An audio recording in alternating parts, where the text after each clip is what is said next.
semua, Shalom. Perkenalkan, saya Andra Salim, Sarjana Hukum, Magister Hukum. NIDN saya 0921059502. Saya merupakan dosen tetap Yayasan Universitas Kristen Indonesia Paulus yang ditugaskan di Fakultas Hukum Universitas Kristen Indonesia Paulus. Saya dipercayakan mengampu mata kuliah Sistem Peradilan Pidana Anak. Adapun mata kuliah ini memiliki bobot SKS, yaitu 2 SKS. Dan adapun susunan rencana pembelajaran semester terdiri dari yaitu capaian pembelajaran pertama, mahasiswa mampu memahami konsep dan dasar hukum acara peradilan anak. Kedua, mahasiswa mampu menguasai prosedur dan mekanisme hukum acara peradilan anak.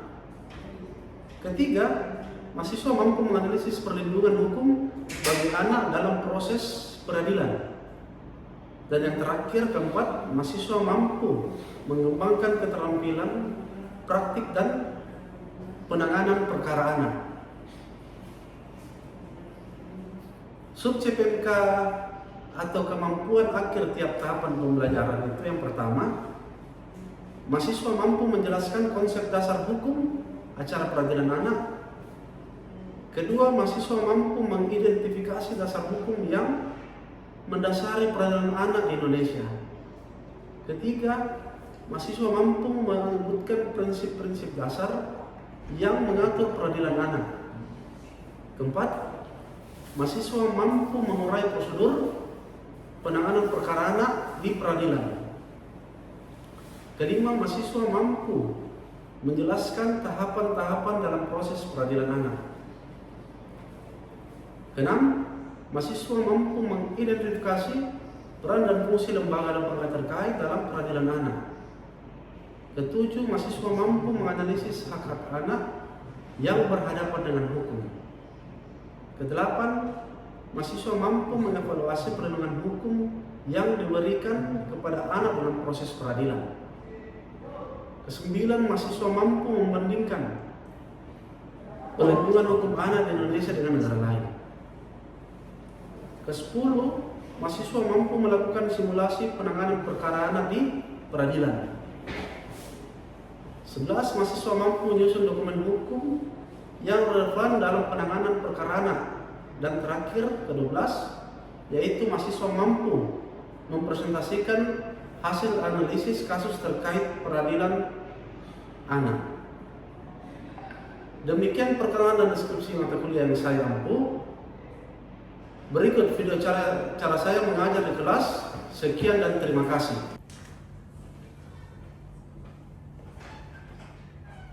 Selamat siang.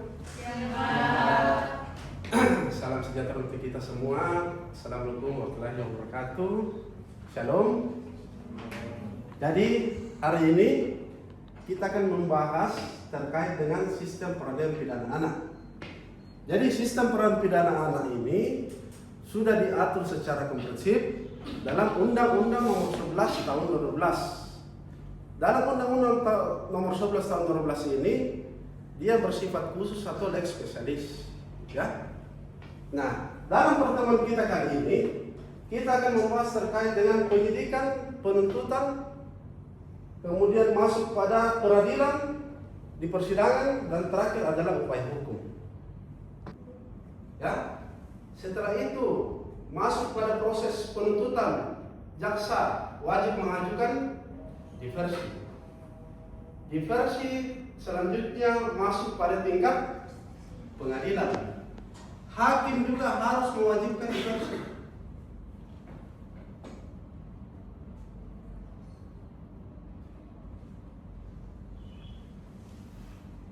Nah, di dalam sistem peradilan pidana anak ada hak anak dalam proses peradilan yang harus diwajibkan oleh penyidik, ya.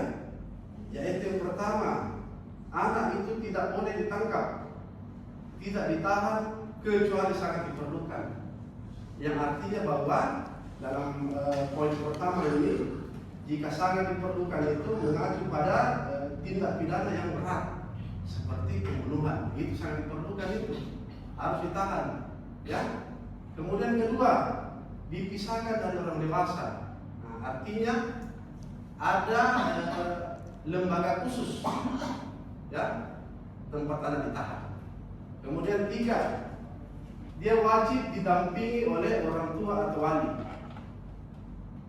Kemudian keempat, berhak mendapatkan bantuan hukum. Kemudian wajib dirahasiakan identitasnya. Kemudian bebas dari penyiksaan atau kekerasan. Kemudian tidak dipidana mati atau seumur hidup dan memperoleh pendidikan. Nah, luar biasa ya hak anak dalam sistem pidana anak. Nah, ternyata ya, ada syarat untuk diajukannya diversi. Syarat untuk diajukannya diversi itu diancam dengan pidana penjara di bawah 7 tahun. Lebih dari itu tidak boleh diversi. Kemudian kedua, bukan merupakan pengulangan tindak pidana atau residivis, ya. Kita kenal itu namanya residivis. Nah, kemudian proses diversi dilakukan melalui musyawarah dengan melibatkan anak dan orang tua atau walinya, korban atau orang tua walinya, pembimbing kemasyarakatan dan juga pekerja sosial profesional berdasarkan pendekatan keadilan restoratif. Jadi ada beberapa lembaga yang dilibatkan dalam penanganan kasus anak, seperti Peksos. Peksos itu dia berfungsi untuk membuat litmas. Litmas ini namanya penelitian masyarakat. Jadi hasil litmas itu menjadi rujukan untuk ke hakim, ya. Nanti hakim menentukan apakah selama penelitian ini anak yang berhadapan dengan hukum itu sudah sudah pulih atau belum.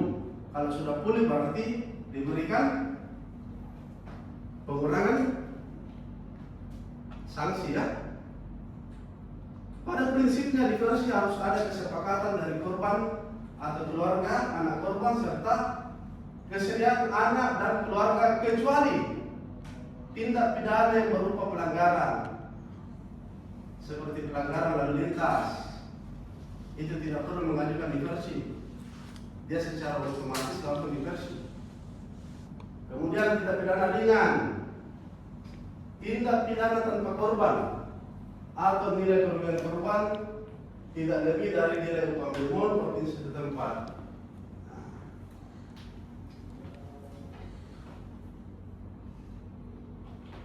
Jadi tujuan diversi itu untuk mencapai perdamaian antara korban dan juga anak. Kemudian menyelesaikan perkara anak di luar proses peradilan, menghindarkan anak dari perampasan kemerdekaan, mendorong masyarakat untuk berpartisipasi, dan terakhir menanamkan rasa tanggung jawab kepada anak. Nah, bagaimana dengan tindak pidana ringan? Perkara yang diancam dengan pidana penjara atau kurungan paling lama 3 bulan atau denda sebanyak Rp7.500 dan pidana ringan, karena sifatnya ringan, perdamaian kemudian diarahkan pada bentuk tindakan yang edukatif, pemberian maaf, tindakan sosial, pengembalian dan juga pembinaan. Nah, ini kalau bentuknya tidak pidana ringan, tidak ada sanksi pidana, hanya berupa sanksi tindakan.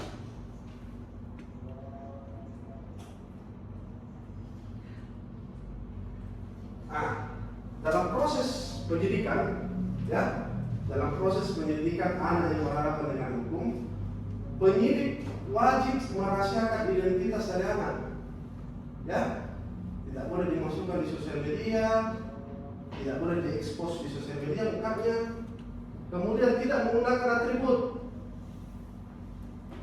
Kemudian ketiga, diberitahukan hak untuk mendapatkan bantuan hukum.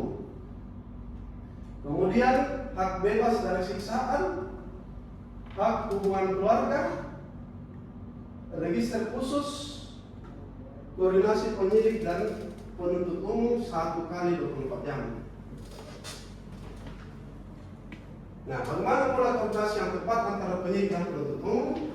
Tadi sudah disampaikan ya di poin terakhir bahwa harus penyidik melakukan koordinasi dengan penuntut umum 1 kali 24 jam karena masa tenggang waktu penahanan anak itu singkat.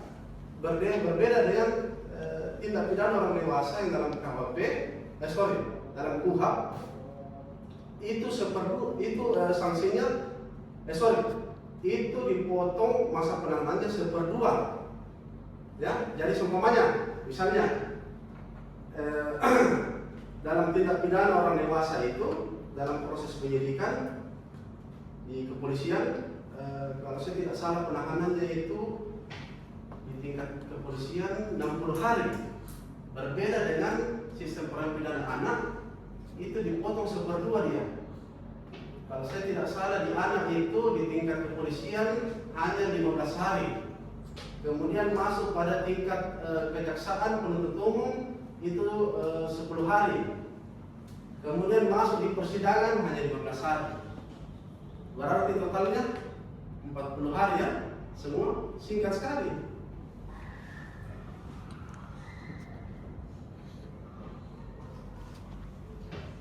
Penyidikan dilakukan oleh penyidik khusus berdasarkan keputusan Kapolri yang ditunjuk oleh Kapolri. Wajib meminta pertimbangan atau saran dari PK Bapas. Dapat meminta pertimbangan dan saran dari ahli. Wajib meminta laporan sosial dari pekerja sosial personal atau tenaga kesehatan sosial. Undang-Undang Nomor 14 Tahun 2019 wajib mengupayakan diversi. Apabila diversi gagal, maka proses dilanjutkan ke penuntutan oleh kejaksaan. Nah, di sini kita bisa lihat, ya, di setiap umur ini, tingkatan umur ini, beda-beda sanksinya. Umur 12 tahun sampai 14 tahun itu hanya berupa penindakan, tidak boleh dikurung penjara. Penindakan berupa bimbingan, ya. Kemudian masuk 18 tahun itu sudah bisa disanksi pidana atau penjara.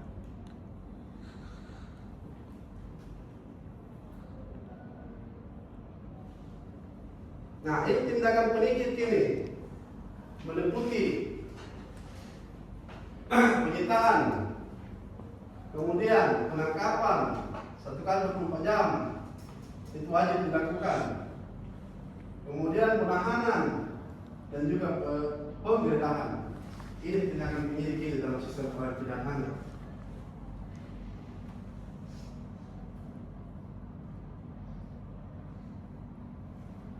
Prinsip penangkapan anak sebagai upaya terakhir dan jangka waktu 24 jam.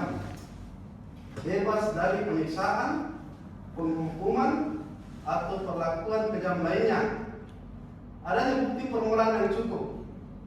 Pada saat dilakukan penangkapan, anak wajib diberitahukan tentang alasan penangkapan. Memberitahukan orang tua atau wali dalam tenggang waktu singkat mungkin. Kemudian ditempatkan di LPAS.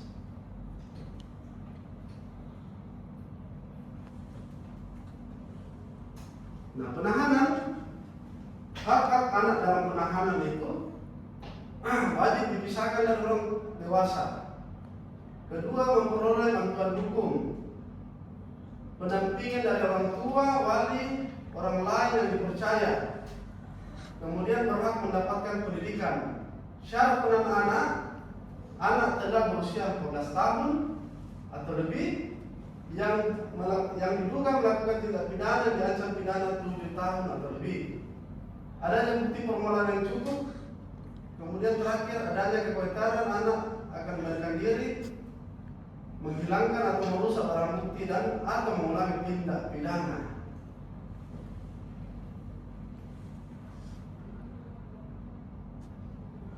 Nah, di sini anak tidak boleh ditahan. Jadi ada jaminan dari orang tua atau wali, atau lembaga bahwa anak tidak akan melarikan diri, tidak ada menghilangkan atau merusak barang bukti, atau tidak akan mengulangi tindak pidana. Ternyata anak bisa tidak ditahan ya, asalkan ada jaminan dari orang tua ya. Nah, perlu juga adik-adik ketahui bahwa anak itu yang berhadapan dengan hukum, dia tidak boleh dihukum maksimal. Jadi hukumannya itu harus seperluas, meskipun melakukan tindak pidana berat. Misalnya, dia melakukan pembunuhan, mau 10 orang dibunuh, 20 orang, tetap hukumannya seperluas. Misalnya, ya, di dalam pasal 340 KUHP ya, itu maksimalnya 20 tahun sampai hukuman mati dan berencana. Kalau dalam sistem peradilan anak itu tidak boleh, hukumannya itu hanya 3 tahun, 4 tahun, malah bisa bebas ya.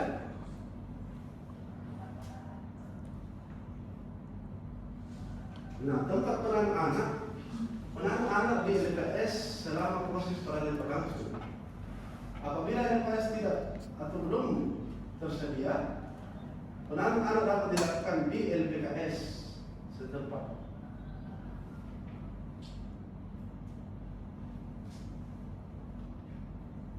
Nah, jangka waktu penahanan, penyidik dapat melakukan penahanan paling lama 7 hari.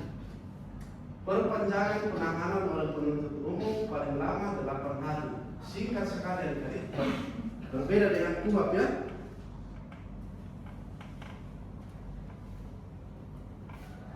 Undang-undang sistem peradilan anak tidak memuat aturan yang spesifik tentang penggeledahan terhadap anak, khususnya penggeledahan badan maupun rongga badan. Maka penyidik harus memastikan agar cara-cara penggeledahan tidak menimbulkan terganggunya psikologi. Kemudian tetap memperhatikan ketentuan pasal 33 sampai 37 KUHP jika diperlukan dampingi oleh pembimbing kemasyarakatan atau pekerja sosial profesional.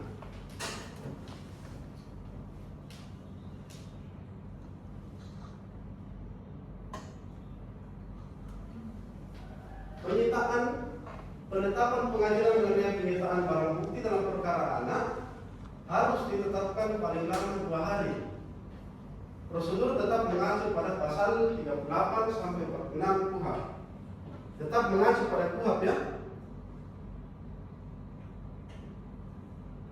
Nah, bagaimana dengan pelaku anak yang belum berumur 12 tahun? Penanganannya itu berupa penyidik, BK-Bapas, dan juga Peksos. Jadi ada 3 lembaga. Keputusannya ialah hanya mengembalikan kepada orang tua, berarti tidak disanksi, hanya berupa tindakan. Kemudian mendapatkan program pendidikan, dia tetap melanjutkan sekolahnya. Kemudian pembinaan di LPKS selama 6 bulan. Jadi di sini kita bisa simpulkan bahwa perkara anak ini ada hak yang istimewa diberikan, ya, beda dengan tindak pidana orang dewasa. Nah, ini diversi tahap diversi dalam penyidikan, mulai dari laporan masyarakat, kemudian upaya diversi dilakukan 7 hari, kemudian masuk dalam proses diversi. Forum diversi itu yang hadir ialah penyidik, BK-Bapas, pelaku, orang tua korban, kemudian penasihat hukum, Peksos, pendamping anak, KPAI, dan juga perwakilan masyarakat. Nah, bagaimana kalau diversi gagal? Maka berkas dilimpahkan ke penuntut umum. Artinya berkasnya dilanjutkan ke tahap selanjutnya. Nah, bagaimana kalau berhasil atau sepakat untuk berdamai? Maka penetapannya dibuatkan oleh Ketua Pengadilan Negeri selama 3 hari dan dilakukan penghentian penyidikan.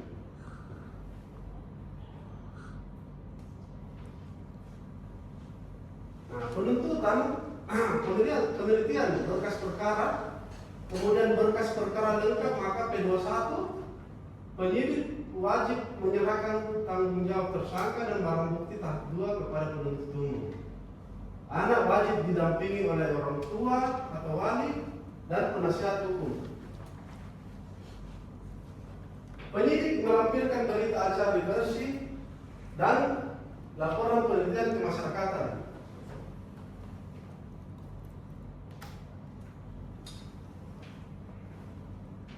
Kapan waktu yang tepat bagi penuntut umum untuk melakukan proses diversi?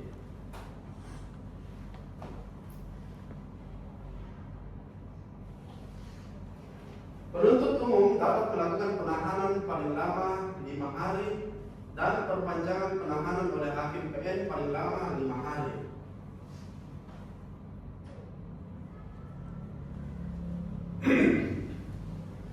Nah, pelaku belum berumur 14 tahun berupa tindakan yang meliputi pengembalian kepada orang tua, penyerahan kepada seseorang, perawatan di rumah sakit jiwa, perawatan di LPKS, kewajiban mengikuti pendidikan formal atau pelatihan yang diadakan oleh pemerintah atau badan usaha, kemudian pencabutan surat izin mengemudi, kemudian perbaikan akibat pidana tindakan dapat diajukan oleh penuntut umum dalam tuntutannya, kecuali tindak pidana diancam dengan pidana penjara paling singkat 7 tahun.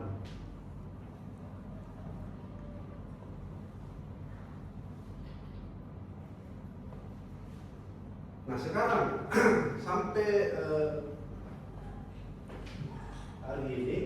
saat ini, apakah ada pertanyaan dari teman-teman, adik-adik? Ya, silakan.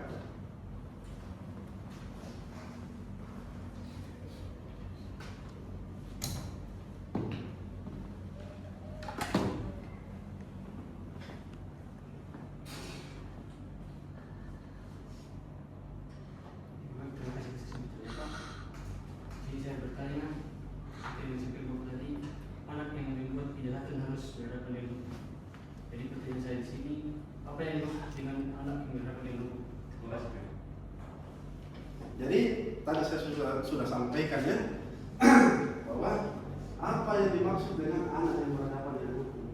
Jadi anak yang berhadapan dengan hukum ini merupakan anak yang melakukan suatu kejahatan yang diatur dalam Undang-Undang Nomor 11 Tahun 2012. Kenapa dikatakan anak yang berhadapan dengan hukum? Karena jika mengacu pada KUHP itu stigmanya berbeda dengan stigma kejahatan orang dewasa. Ya, karena kalau kita mengatakan bahwa anak yang berhadapan dengan hukum ini adalah anak yang jahat, anak yang melakukan suatu tindak pidana, atau anak nakal, maka tentunya bisa merubah bisa merubah ini stigma dari anak tersebut, ya, sehingga dapat kita katakan bahwa anak yang berhadapan dengan hukum ini, anak yang berhadapan dengan hukum itu tentunya dia tidak boleh terganggu psikologisnya. Makanya dia dikatakan sebagai anak yang berhadapan dengan hukum. Kalau masih dikatakan sebagai anak nakal ataupun anak yang melakukan suatu kejahatan, itu tidak boleh. Makanya dia diatur dalam Undang-Undang 11 dan 12 itu harus dikatakan dia sebagai anak yang berhadapan dengan hukum. Sekian itu. Oke. Sekarang saya lanjutkan kembali. Pidana pokok pada pasal 171 Undang-Undang Sistem Peradilan Pidana Anak itu hanya berupa pidana peringatan. Pidana dengan syarat pertama pembinaan di luar lembaga, kemudian pelayanan masyarakat, dan juga terakhir pengawasan. Pelatihan kerja dilakukan di lembaga yang ditunjuk, kemudian pembinaan dalam lembaga dilakukan di tempat pendidikan atau rehabilitasi, dan penjara upaya terakhir atau kita sebut ultimatum remedium. Ternyata ada pidana tambahannya, yaitu perampasan keuntungan yang diperoleh dari tindak pidana. Kemudian pemenuhan kewajiban adat jika dilakukan di tempat yang memiliki hukum adat. Nah, ini hampir sama dengan di tahap penyidikan tadi di kepolisian ya. Bahwa berkas perkara tahap 2 sudah tiba di kejaksaan, maka dilakukan upaya diversi 7 hari. Diversi dilakukan selama 30 hari.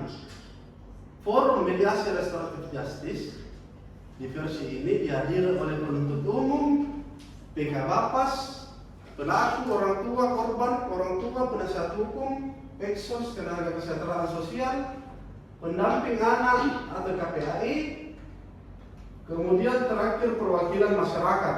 Perwakilan masyarakat ini biasanya RT, RW. Sama dengan tadi, bagaimana dengan jika diversi gagal, maka tentunya berkas dilimpahkan ke pengadilan.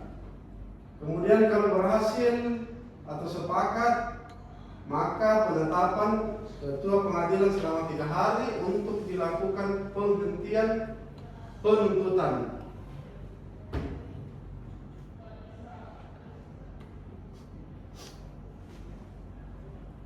Nah, hampir sama dengan tadi deh ya. Cuma ini dihadiri oleh hakim. Itu dia perbedaannya. Nah, persidangan perkara anak di pengadilan tingkat pertama dilakukan di ruang sidang khusus anak dengan ruang tunggu yang terpisah dari orang tua tunggu sidang oleh orang dewasa. Kemudian didahulukan dari waktu sidang orang dewasa. Dilaksanakan secara tertutup untuk umum kecuali pembacaan putusan. Ya, jadi hakim itu tidak boleh menggunakan atribut. Kemudian anak yang berhadapan dengan hukum atau yang disidangkan, dia wajib didampingi oleh orang tua.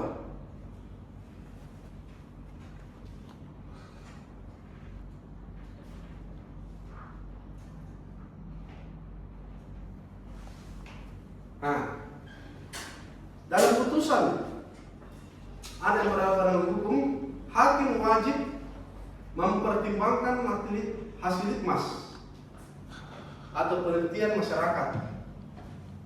Pembacaan putusan itu terbuka untuk umum, tidak lagi tertutup.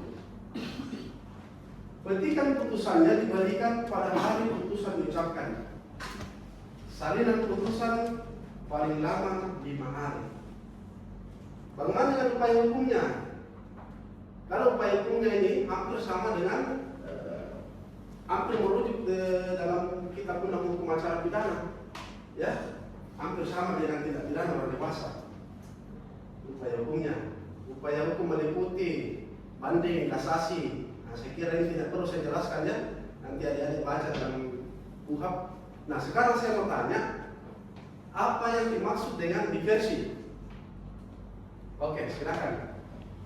Diversi dan pengalihan penyelesaian perkara anak yang berkonflik dengan hukum dari proses peradilan pidana formal ke proses penyelesaian di luar pengadilan. Oke, betul. Oke, saya kira itu yang perlu saya sampaikan dari pertemuan kita hari ini. Saya harap kita lebih banyak lagi membaca terkait dengan undang-undang ini, Undang-Undang Sistem Peradilan Anak, yaitu Undang-Undang Nomor 11 Tahun 11. Saya kira itu, minggu depan kita pertemuan kembali lagi. Saya ucapkan terima kasih.